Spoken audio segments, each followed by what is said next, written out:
भाग्य की कितनी ही कृपा हो, लेकिन व्यक्ति में यदि बुद्धि नहीं है तो भाग्य द्वारा प्राप्त संपत्ति उसके लिए बेकार है। एक बार बुद्धि और भाग्य में किसी बात को लेकर बहस शुरू हो गई। बात अपनी जगह से हटकर आपस की तू मैं पर उतर आई।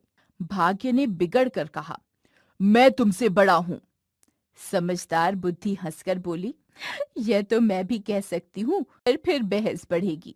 क्या यह अच्छा ना होगा कि हम दोनों अपनी अपनी शक्ति का प्रदर्शन करके देखें?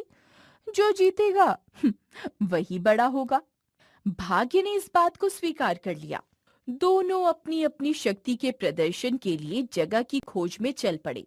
चलते चलते उन्हें एक गडरिया नजर आया जो शांत भाव से अपनी भेड़ें चरा रहा था। उसे देख बुद्धि ने कहा, क्या तुम इसे वैभवशाली बना सकते हो? क्यों नहीं, मैं चाहूं तो इसे सम्राट बना सकता हूँ। भाग्य ने अभिमान से उत्तर दिया। बुद्धि मुस्कुराते हुई बोली, अभागा, कहीं सम्राट बनते बनते प्राणों से हाथ न धो बैठे। तो अब तुम अपने वचन से पीछे हटना चाहती हो? भाग्य ने गुस्से से कहा, नहीं, बिल्कुल नहीं, मुझे स्वीकार है। तुम इसे सम्राट बना दो। मैं जब इसे लोगों पर शासन करते देख लूंगी, तब तुम्हारे सामने सिर झुका दूंगी। नहीं तो तुम्हें मेरे सामने सिर झुकाना पड़ेगा। ठीक है। यह कहते ही भाग्य ने गडरिये पे अपनी कृपा का हाथ रखा और बुद्धि उसका हाथ छोड़कर एक दर्शक की तरह दूर जा खड़ी हुई। गडरिया आगे बढ़ा। उसे रत्न जड़ित खड़ाऊ का एक जोड़ा मिला। उसने उन्हें उलट पलट कर देखा और अपने पैरों में पहन लिया। फिर प्रतिदिन की तरह अपनी भेड़ बकरियां चराने लगा। एक दिन वहां से किसी दूसरे देश का सौदागर गुजर रहा था। अचानक उसकी नजर गडरिये के पैरों पर पड़ी। उसने हैरानी से पूछा, यह तुमने किस चीज की खड़ाऊ पहन रखी हैं? ये पत्थर की हैं और बड़ी भारी हैं। घिसती भी बिल्कुल नहीं है। गडरिये ने सरल भाव से उत्तर दिया, क्या तुम इन्हें बेचोगे? बेचना क्या होता है? यदि तुम्हें पसंद है तो तुम इन्हें ले जाओ। इस पत्थर की जोड़ी को तुम्हारे सिवा खरीदेगा भी और कौन? अच्छा बताओ, तुम्हें इसकी क्या कीमत दूं? क्योंकि ये खड़ाऊ का जोड़ा मुझे बहुत पसंद है। मैं इसे हर कीमत पर खरीदने के लिए तैयार हूँ। अरे मुझे कुछ नहीं चाहिए, बस तुम मेरी झोपड़ी में एक बोरी भुने हुए चने रखवा दो। मैं रोज गांव जाने पर थक जाता हूँ। खा पीकर यहीं मस्त पड़ा रहा करूंगा। सौदागर ने प्रसन्नता से चने की बोरी वहां रखवाई और खड़ाऊ का जोड़ा लेकर अपनी राह चल दिया। अपने देश पहुंचकर उसने वह खड़ाऊ का जोड़ा वहां के महामंत्री को भेंट कर दिया ताकि उसे व्यापार में और अधिक सुविधाएं मिल सके। इधर गडरिये को नंगे पांव देख भाग्य ने रत्नों से जड़ा हुआ एक और बढ़िया खड़ाऊ का जोड़ा उसके सामने रख दिया। गडरिया उसे भी पहनकर अपनी भेड़ बकरियां चराने लगा। कुछ दिनों बाद वही सौदागर उधर से फिर गुजरा। रत्नों से जड़ा हुआ खड़ाऊ का जोड़ा उसके पैरों में देख आश्चर्यचकित रह गया और मन ही मन सोचने लगा, इस गडरिये पर भाग्य की अपार कृपा दिखती है। उसने गडरिये से कहा, तुम्हें ऐसी बढ़िया खड़ाऊ कहाँ मिल जाती हैं? अपने आप ना जाने कौन आकर इन्हें मेरी राह में रख जाता है। मैं तो बस इन्हें पैरों में पहन लेता हूँ। गडरिये ने सरलता से उत्तर दिया, क्या तुम इन्हें भी बेचोगे? हाँ हाँ, ले लो। ये कहकर गडरिये ने अपने पैरों से खड़ाऊ उतार कर व्यापारी के सामने रख दी। व्यापारी मन ही मन सोचने लगा कि अपने देश चलकर वहां के सम्राट की सेवा में इन्हें भेंट करूंगा। इसके बाद सम्राट से अपना मेल जोल भी बढ़ जाएगा। उसने अब की बार 2 बोरी चने और 10 भेली गुड़ गडरिये की झोपड़ी में रखवा दिए और खड़ाऊ लेकर अपनी राह चल दिया। अपने देश जाकर वह सम्राट से मिला और अच्छी तरह सजाकर खड़ाऊ का जोड़ा उन्हें भेंट किया। सम्राट इतनी बेशकीमती खड़ाऊ को देखकर स्तब्ध रह गए। बोले, वाह, बहुत ही सुंदर खड़ाऊ है। तुम्हें कहाँ से प्राप्त हुई? सौदागर बोला, भारत सम्राट मेरे मित्र हैं। शिकार के समय मैंने उनके प्राणों की रक्षा की थी। इस पर खुश होकर उन्होंने ये खड़ाऊ मुझे पुरस्कार में दी। मैंने सोचा, इतनी बहुमूल्य खड़ाऊ सम्राट के पास ही शोभा देगी। आशा है आप इस दास की तुच्छ भेंट को स्वीकार करेंगे। सम्राट ने सौदागर की प्रार्थना सहर्ष स्वीकार कर ली। पुरस्कार के तौर पर सम्राट ने उसे 1 लाख मुद्राएं दी और पूछा, क्या भारत सम्राट के कोई जवान पुत्र भी है? अभी वे खुद जवान और अविवाहित हैं। बड़े ही शांत और सज्जन हैं। सौदागर के पास अब झूठ बोलने के सिवा कोई चारा नहीं था। वह हर तरह से सम्राट को खुश करना चाहता था। हम्म, कैसा रहे यदि उनके साथ हमारी राजकुमारी का विवाह हो जाए। अति सुंदर। वे इसे अपना सौभाग्य ही समझेंगे। सौदागर की आंखों में इस समय लाखों रुपयों की बेशकीमती खड़ाऊ पहने हुए गडरिया घूम रहा था। सम्राट ने प्रसन्न होकर सौदागर को हर तरह की सुविधाएं और राजदूत की पदवी दे दी। बोले, अब तुम जाकर अपना काम शुरू करो। सौदागर प्रणाम करके चला तो गया, पर उसका दिल चिंता के बोझ से दबा हुआ था। ऊंटों पर सैकड़ों मन पीतल लदवाकर वह फिर व्यापार के लिए निकला। चलता चलता वह वहीं उस गडरिये की झोपड़ी के पास पहुंचा। गडरिया दूर कहीं भेड़ें चराने गया हुआ था।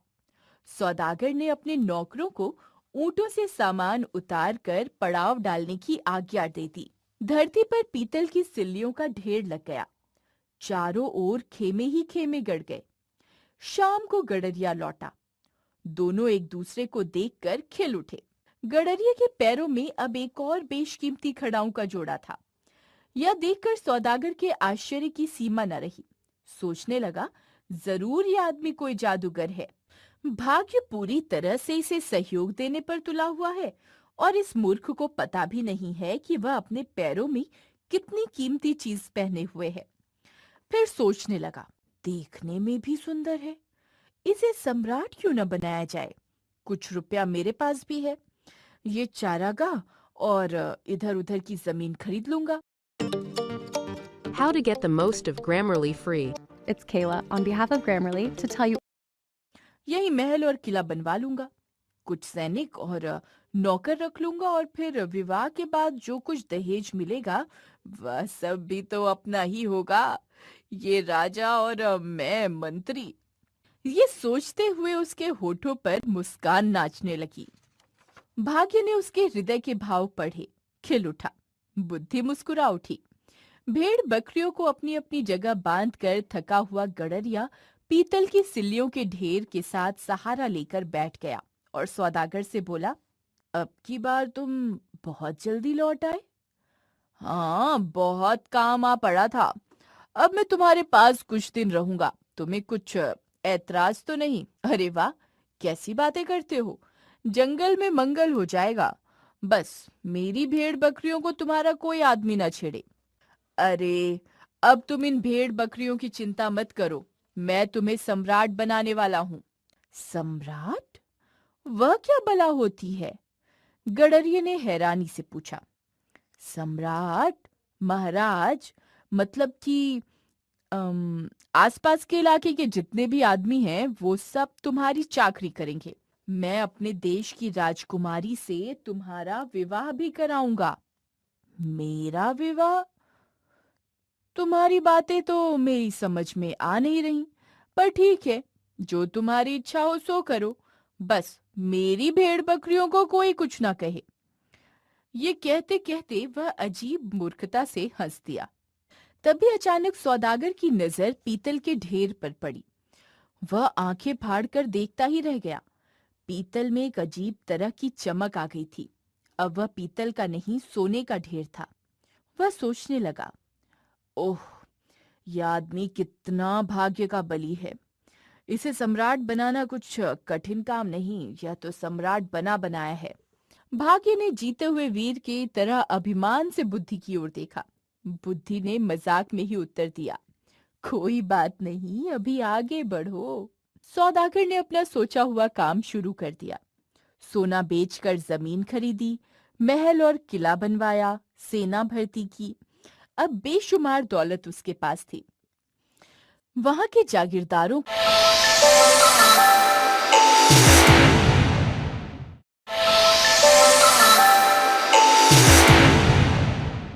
को मुंह मांगा रुपया देकर कुछ जागीरें भी खरीद ली।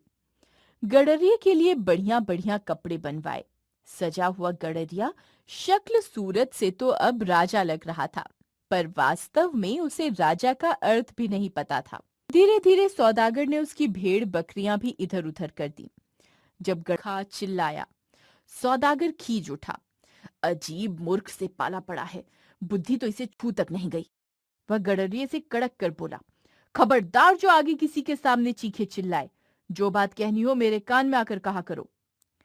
यह देख ताना मारते हुए बुद्धि ने भाग्य से कहा, देख रहे हो तुम्हारे सम्राट की क्या दशा हो रही है। भाग्य बोला, बुजुर्ग को कहने का अधिकार है। बुद्धि हंस दी। इधर सौदागर ने अपने महाराज को विवाह की सूचना भेज दी थी। बात पक्की हो गई, विवाह का दिन भी तय हो गया था। समय पर सौदागर गडरिये को दूल्हा बनाकर शाही बारात सजाकर विवाह के लिए निकला। बारात का ठाट देखते ही बनता था। हाथी, घोड़े और रथों की बहुत ही लंबी कतार थी। दूल्हे के साथ सौदागर हाथी पर बैठा आगे आगे चल रहा था। उससे आगे शहनाई बजती जा रही थी।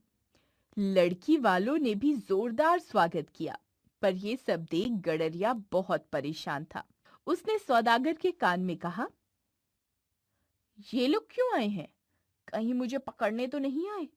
कहीं मेरी भेड़ बकरियां तो इनके खेत में चढ़ने को नहीं चली गई थी? स्वागत करने वालों में से महामंत्री ने सौदागर से पूछा, क्या सम्राट ने कुछ हमारे लिए आदेश दिया है? सौदागर ने कहा, हाँ, हमारे सम्राट का कहना है कि स्वागत में आए हुए प्रत्येक आदमी को 10-10 सोने की मोहरें इनाम में दी जाएं। चारों ओर सम्राट की जय के नारे गूंज उठे। भाग्य ने अट्टहास लगाते हुए बुद्धि की ओर देखा। बुद्धि शांत भाव से बोली, पर ये सब तो सौदागर की मेहरबानी से ही हुआ है ना, क्योंकि मैंने सौदागर का साथ नहीं छोड़ा। सौदागर के सहारे मैं और तुम अपनी अपनी मंजिल की ओर बढ़ रहे हैं। इस कहानी के अंत में हमारी हार जीत का फैसला होगा। बात आगे बढ़ी। बारात की अगवानी हुई, दावत का रंग जमा, फिर रात को भांवरे पड़ी। भांवरों के बाद दूल्हा बना गडरिया चित्रशाला में चला गया। वो बहुत परेशान था। डर के मारे उसका बुरा हाल था। वह बार बार सोचता, आखिर ये सब क्या था? मैं फिजूल सौदागर के चक्कर में पड़ा। आधी रात को गडरिये को पायलों की रुनझुन की आवाज सुनाई पड़ी। पायलों की रुनझुन ने गडरिये के मन में बेहद डर भर दिया। वह कांप उठा। उसने बचपन में भूत प्रेतों और डाकनियों की कहानियां सुनी थीं कि वो रात के समय आकर लोगों को मार डालती हैं। उसने अनुभव किया कि वो आवाज और निकट आती जा रही है। कुछ देर बाद किसी ने कमरे का दरवाजा खटखटाया। वह भय से पीला पड़ गया। उसका दम फूल गया। अपने बचने का अब उसे कोई उपाय नहीं सूझ रहा था। वह लपका और खिड़की से नीचे छलांग लगाने लगा। अब उसकी मौत नजदीक थी। तभी बुद्धि ने भाग्य से कहा, इसे बचाओ, तुम्हारा सम्राट मौत के मुंह में जा रहा है। भाग्य चुपचाप खड़ा था। उसकी समझ में कुछ नहीं आ रहा था। वह झुंझला कर बोला, क्या करूं? अजीब मूर्ख से पाला पड़ा है। तुमसे बन पड़ता है तो तुम ही इस मूर्ख को मरने से बचाओ। मैं अपनी हार मान लूंगा। तथास्तु, ऐसा ही हो। ये कहकर बुद्धि गडरिये के दिमाग में घुस गई। बुद्धि के आते ही ऊंचाई से धरती को देख गडरिये ने सोचा, नीचे गिरकर मरने से क्या लाभ, और फिर राजमहल में डाकनियों का क्या काम। तभी वह खिड़की को छोड़कर कमरे में लौट आया। फिर उसे ध्यान आया, जिसके साथ रात को मेरी भांवरे पड़ी थी, उसके पैरों से भी ऐसी ही आवाज आ रही थी। हो सकता है मेरी दुल्हन ही मुझसे मिलने आई हो। ओह, मैं भी कैसी मूर्खता करने जा रहा था। धीरे धीरे सारी कहानी उसके दिमाग में घूमने लगी। अब उसे हंसी से स्वागत किया। दोनों खिल उठे। दूसरी ओर भाग्य बुद्धि के सामने अपनी हार मानकर सिर झुकाए खड़ा था। लोक कथा।